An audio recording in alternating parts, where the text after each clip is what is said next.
Well, Jay Woodcroft was named the 17th head coach in Oilers franchise history this week, and the team delivered him his first win in his NHL head coaching debut last night. This is the panel presented by Sportsnet. Tony Barr here alongside Jack Michaels to your far right and Bob Stauffer in the middle.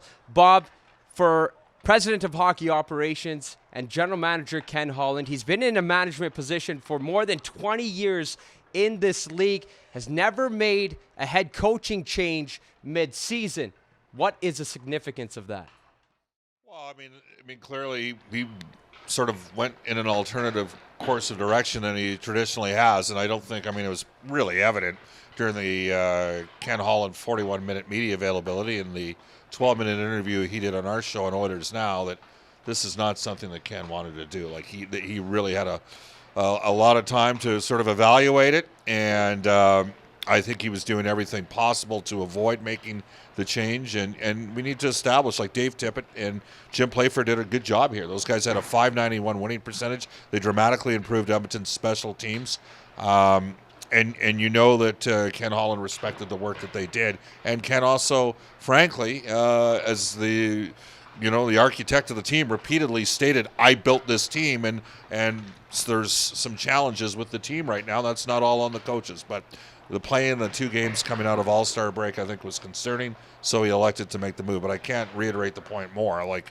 it's clear that, Ken was pained by it and also felt a degree of culpability in the position that Edmonton was in, and those guys did do a good job. But that said, now there's an opportunity, obviously, for Jay Woodcroft and Dave Manson. Ultimately, in a career of making hard decisions, this may have been near the top in terms of the hardest decision Ken Holland has ever had to make. I mean, he brought in a coach that led the Oilers to back-to-back playoff appearances for the first time in 2 decades. I mean, that's, the crux of what they accomplished here. But I think Ken also understood that with Dave Tippett in the last year of his contract and a season with, at the time, 38 games on the runway, he had to make a move. He had to give them a little bump, because that little bump in this year's Western Conference and this Pacific Division may mean the difference between making the playoffs or getting home ice advantage in the first round and not doing either of those things. And ultimately, I think the expectations behind this team coming off those back-to-back playoff appearances demanded that their performance started to meet that standard, and that's why he made the move. You talked about how difficult this was. I think you can tell in the presser, like he said, had a sleepless night. He was very visibly emotional about the entire process. But that all being said, Jay Woodcroft and Dave Manson are in. Now, come Monday, the Oilers will play 37 games over the next 74 days. So not a lot of practice time. Jay Woodcroft is known to be a great communicator, Jack. That's really going to be tested here. Well, he's known not only as a great communicator, but also a detail-oriented guy. He likes to touch all facets of the organization. And the one thing he's done in the last 3 or 4 years in Bakersfield is learned how to delegate and bring in a guy like Dave Manson, who, you talk about touching all aspects of what a defenseman's career could or should be.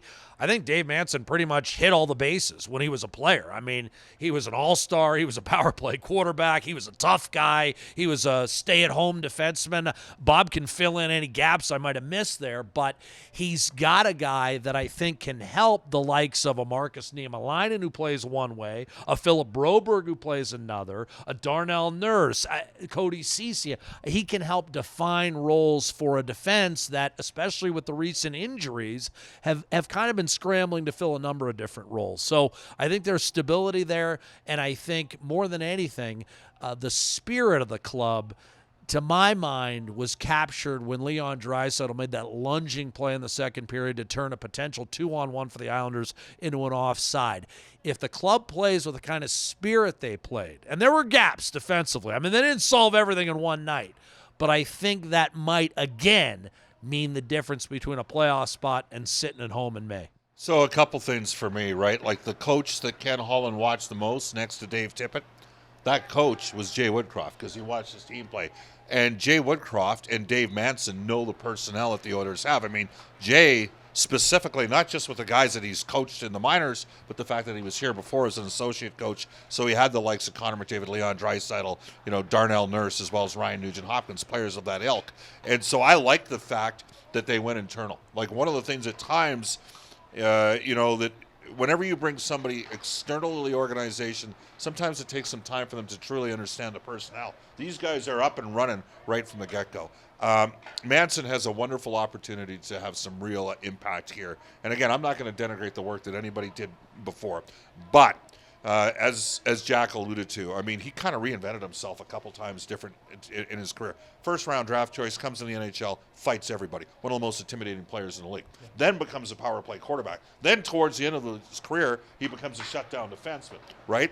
And in terms of touching all the bases, he touched a lot of times ex-NHL players get an opportunity, boom, right into coaching, right? Where they don't. He worked his way up. He worked his way up. Like he spent more than a decade in the Western Hockey League coaching defensemen. So he's used to working with that age group. He's got a son that's in the NHL. It's a pretty useful defenseman as well. So there's a lot going on there. And I looked at how they deployed the minutes last night, and I was like, okay, how are they going to make this work? How are they possibly going to replace the 20 minutes that they had with Duncan Keith in the lineup, who since Christmas has been Edmonton's best defenseman? Go with 7. Go with 7. And so I was pleased when you sent me a text because I missed the coach's availability to say, hey, not for air, but they're going 7. I'm like, oh, that's and they also brought Evan Bouchard's numbers down a little bit, right? He'd been playing 20 minutes a game. I love Evan Bouchard. Yeah. I think they'll graduate him in time and play him some more minutes. But it was interesting that they had 4 NHL defensemen with under 65 games of NHL games all play between 11 to 15 minutes, and then rode Cece and Nurse heavy, and maybe gave Barry a few more minutes as well. Very interesting what they did with the defense on the back end. We'll continue to monitor that. You guys mentioned the 11-7. Actually, when I put it out, Ryan Holt on Twitter quote tweeted me and said, Woodcroft does this about 85% of the games in the AHL. Jack, he won a game with 9 this year. Yeah, 9 defensemen. 9 defensemen, right? So Jack, maybe if you can kind of further expand on what Bob was saying, what does an 11-7 lineup do for a guy like Jay Woodcroft and Dave Manson, who have that familiarity, and what that can do with this roster construction size right now? Well, I don't know whether 11-7 is going to be sustainable long term, but what Jay Woodcroft did in his debut game was smart. He understood that he had 2 days between the next game, and he basically boiled it down to a 1-game situation. Look, I'm not going to be able to, as you pointed out, Tony, I'm not going to be able to conduct a real practice with these guys. Some of them don't know me. Most of them do, but I can't come in here and reinvent the wheel. What I've got to do is coach for 1 game. And so it wasn't just the 11-7, but it was how he deployed the 11. He had 3 strong center icemen with Leon Draisaitl, Connor McDavid, and Ryan Nugent-Hopkins coming down the middle. And what that does for those 2 extra forwards, in Friday night's case, Tyler Benson and Ryan McLeod, is it puts them and perks their ears up, because now they're not playing with each other. They're playing with one of the top 3 centers, in the Western Conference. So he was able to cycle through, and that also spreads out the minutes. Now, the lack of power plays in the first 2 periods against a remarkably disciplined New York Islanders club. 5 periods with no power plays for the Edmonton Oilers until the 3rd. Angelic almost. But what it did is that's what helped balance out the minutes. Long term, I still think that's the plan. I still think he wants to bring Leon Draisaitl and Connor McDavid's minutes down, particularly in the first 2 periods, so that then if he needs them to either preserve a lead or rally, they can empty the tank in the 3rd period knowing their gauge is full. Well, if he's going to do that, then Nugent-Hopkins is going to be playing mostly at center. And they had the 3 centers between those 3 guys all yesterday play between 20-25 to 20-35. That was remarkable in terms of the minutes deployment there. So that's something to watch as well. So Jay Woodcroft, 3+ seasons down in Bakersfield, 2 Pacific Division titles. Of course, a lot of success in the AHL. The Oilers hoping that translates in the NHL, and it begins with a big week against 3 California teams, all in the Pacific Division in the next few days. For Jack, Bob, I'm Tony, signing off for the panel presented by Sportsnet.